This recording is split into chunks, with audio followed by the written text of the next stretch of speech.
2010 के रिकॉर्ड को इस बार हम लोग तोड़ेंगे। मटिहानी में जितने वोट से जीते थे उससे ज्यादा वोट से जीते। अशोक चौधरी जी, देखिए, तेजस्वी यादव बड़े बड़े लीडरों को ज्वाइन करवा रहे हैं। भले ही महागठबंधन की स्थिति डगमगाई हुई है, सूरजभान सिंह ज्वाइन कर रहे हैं। विपक्ष कहाँ पे, जो आपके खिलाफ है वो कहाँ पे खड़े हैं? देखिए, विपक्ष पहले भी कहीं नहीं था और विपक्ष आज भी कहीं नहीं। मटिहानी में तो विपक्ष के पास कुछ है ही नहीं। अच्छा अशोक चौधरी जी, एनडीए एकजुट है पूरी तरह से? पूरा, और कैसे एकजुट होता है? हाँ।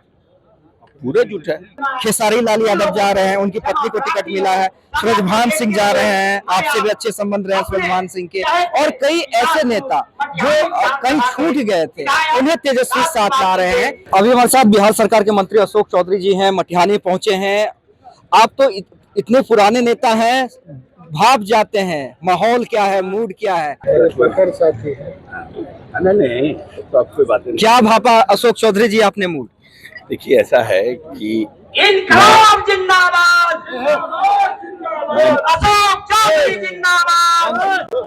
2010 के रिकॉर्ड को इस बार हम लोग तोड़ेंगे और इसी उम्मीद के साथ। और हमारे राजकुमार भाई एक दिल्ली विश्वविद्यालय के पढ़े हुए हैं, बहुत सौम्य हैं, मिलनसार हैं, सबसे मिलते हैं लगातार। उन्होंने अपने पारिवारिक परेशानियों को देखते हुए भी अपने लगातार क्षेत्र में बने हुए हैं और बहुत काम इन्होंने कराया है। हमारे ग्रामीण कार्य विभाग से भी बहुत उन्होंने पुल कराया और माननीय मुख्यमंत्री जी से भी। तो इन्होंने जो बहुत ही जर्जर स्थिति थी और पुराना डिमांड था 25 साल 30 साल, उस सब को इन्होंने करने का काम किया। इसीलिए मैं समझता हूं कि आने वाले समय में भी मटिहानी में जितने वोट से जीते थे उससे ज्यादा वोट से जीते। अशोक चौधरी जी, देखिए, तेजस्वी यादव बड़े बड़े लीडरों को ज्वाइन करवा रहे हैं। भले ही महागठबंधन की स्थिति डगमगाई हुई है, मुकेश सहनी प्रेस कॉन्फ्रेंस करने जा रहे हैं, कुछ भी ऐलान कर सकते हैं, ऐसे कयास लगाए जा रहे हैं। लेकिन कभी सूरजभान सिंह ज्वाइन कर रहे हैं, कभी तो तमाम। ठीक है, राजनीति में तो ये सब होता है ना। सब लोग ज्वाइन करते हैं समय पर, मगर जनता किसके साथ है ये भी तो इम्पोर्टेंट है ना। अगर हमको टिकट नहीं मिला, हम उधर भाग गए, तो ऐसा थोड़ी है कि पूरा का पूरा जनता भाग गया। व्यक्ति भागता है, जनता थोड़ी भागता है। जनता नीतीश जी और मोदी जी के साथ। अच्छा अशोक चौधरी जी, एनडीए एकजुट है पूरी तरह से? पूरा, और कैसे एकजुट होता है? पूरे जुट है।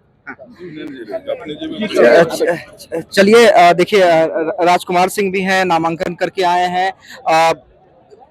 ओपन जीप से इन्होंने आज जनता का मूड को समझा और हमने देखा कितनी भीड़ थी, कितना जोश था। राजकुमार जी, ओपन जीप में आप थे, जनता आपके साथ थी। लगातार हम देख रहे थे जाम की स्थिति है और भयंकर जाम की स्थिति थी, क्योंकि जनता जोश में थी।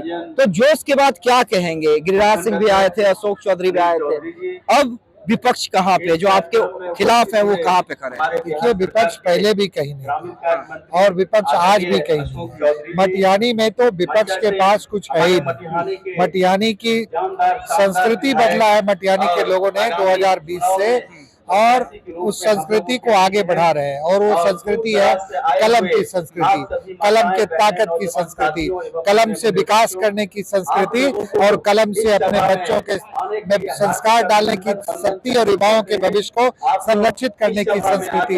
इस संस्कृति का आगाज मटिहानी के लोगों ने किया है और इस संस्कृति से विकास के तमाम आयामों को छुआ है। सब पे काम हुआ है, शिक्षा हो, सड़क हो, स्वास्थ्य हो, सब पे काम हुआ है। तो यही संस्कृति मटिहानी में आगे बढ़ेगी और मजबूती से आगे बढ़ेगी। एक आखिरी सवाल, हालांकि मैं एक लंबा इंटरव्यू आपका कार्यक्रम खत्म होने के बाद करूंगा, लेकिन एक आखिरी सवाल। अशोक चौधरी जी को मैं सुन रहा था, वो उस बात का जिक्र कर रहे थे कि आपके त्याग, आपके समर्पण, आपने जो मजबूती सरकार को दी, और एक आपके चाहने वाले कार्यकर्ता को भी सुन रहा था, कह रहे थे कि इस बार जिता देंगे तो मंत्री बन जाता है। तो दोनों बात को हम एक साथ मिलाएं क्या, जो अशोक चौधरी जी आपकी तारीफ कर रहे थे और जो कार्यकर्ताओं की मांग?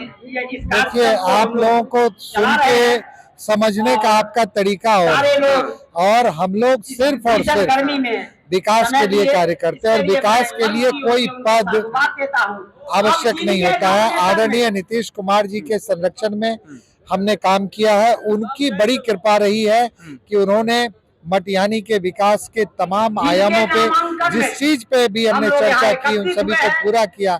और जैसा कि उन्होंने खुद भी कहा कि स्वयं आके मटिहानी में कई बार यहाँ के योजनाओं का मुआयना किया, यहाँ के लिए नई नई योजनाएं दी। तो ये हमारे लिए आवश्यक है। अच्छा, उधर जो है, मैं आपसे भी पूछ लेता हूँ, मैंने अशोक चौधरी से भी पूछा और ये सवाल गिरिराज सिंह जी से भी किया था। उधर देखिए, खेसारी लाल यादव जा रहे हैं, उनकी पत्नी को टिकट मिला है, सूरजभान सिंह जा रहे हैं, आपसे भी अच्छे संबंध रहे सूरजभान सिंह के, और कई ऐसे नेता जो कहीं छूट गए थे, उन्हें तेजस्वी साथ ला रहे हैं, एक नया समीकरण इक्वेशन बनाने की कोशिश कर रहे हैं। और लगता है कि कुछ इधर से खींच पाएंगे क्या? देखिए, राजनीति के क्षेत्र में इधर उधर जाना कोई बड़ी विस्मित करने वाली चीज नहीं है, लेकिन जहां तक तेजस्वी जी की बात है, तेजस्वी जी के पास बिहार के विकास का कोई भी रोड मैप न कभी था न कभी है। इवन आप देख सकते हैं, जैसा कि पूरा खाका आपको बताया गया यहाँ पे, कि मात्र 7,000 रुपये प्रति व्यक्ति आय बिहार की थी जब इन्होंने इस सत्ता को छोड़ा था। 2.5% की रफ्तार से यहाँ की आर्थिक गति हो रही थी, और आज इन तमाम, चूंकि उस पर कभी तवज्जो नहीं था। यहाँ पे विकास के नाम पे अपहरण के उद्योग का विकास हो रहा था, यहाँ पे भ्रष्टाचार के उद्योग का विकास हो रहा था, और पूरा जो कुनबा था उसी में लगा हुआ था। 2005 से लेकर 2020 तक आदरणीय नीतीश कुमार जी ने सीमित संसाधनों के बीच में जिस तरीके से बिहार को 22-24 हजार करोड़ के बिहार को आज 3.25 लाख करोड़ का बिहार बनाया, और देश की सबसे तेज गति से आर्थिक गति से चलने वाली अर्थव्यवस्था बनाई है, तो इसमें बहुत ही निष्ठा, ईमानदारी, कर्मठता और दूरदर्शी नेतृत्व की आवश्यकता तो होती है, और वो आदरणीय नीतीश कुमार जी ने बिहार को दिया है। और केंद्र की सरकार ने, दोनों ने मिलके डबल इंजन की सरकार में बिहार का, पूरे एनडीए के शासनकाल में बिहार आज काफी आगे गति से बढ़ रहा है।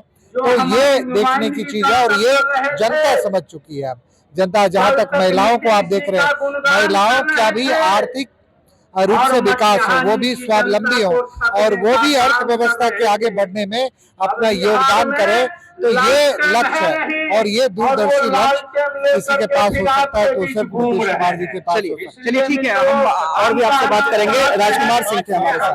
राजकुमार सिंह थे जो कह रहे थे कि दूरदर्शी लक्ष्य जो है वो नीतीश कुमार के पास है, और कहीं ना कहीं मटिहानी में कोई मुकाबला नहीं है और विरोधी कहीं नहीं है।